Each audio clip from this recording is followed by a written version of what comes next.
we're gonna talk about how to properly defrost individually vacuum packed sushi grade seafood from Seatopia. Right after they were processed at peak freshness, they were vacuum sealed and then put through a blast freezer that locks in the freshness without allowing large ice crystals to build up. And then we shipped it to you with dry ice. Arrives to your door. How do you defrost it and get the best experience? Two methods: the optimal way on a tray with paper towels, or the moderately optimal way in an ice bath. Both methods are good.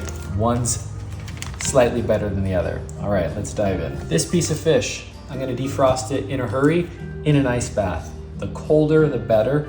You want this to defrost nice and slow. Do not ever put sushi grade seafood under warm water. This will take 15 minutes or more. This glorious piece of New Zealand king salmon I'm gonna use for sashimi. So what I'm gonna do is I'm going to remove it from the vacuum seal bag. I'm gonna break the seal. It's still frozen. While it's still frozen, I'm gonna take it out of this bag and I'm gonna wrap it in this special paper. This is tuna paper, ladies and gentlemen.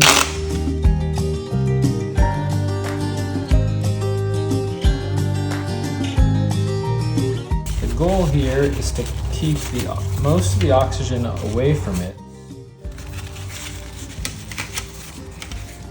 and create this wicking effect so that as it defrosts, the moisture gets pulled away from it, and any condensation that builds up, any moisture that builds up in the paper towel is going to drain on the wire rack. This now is going in the refrigerator overnight. See you tomorrow.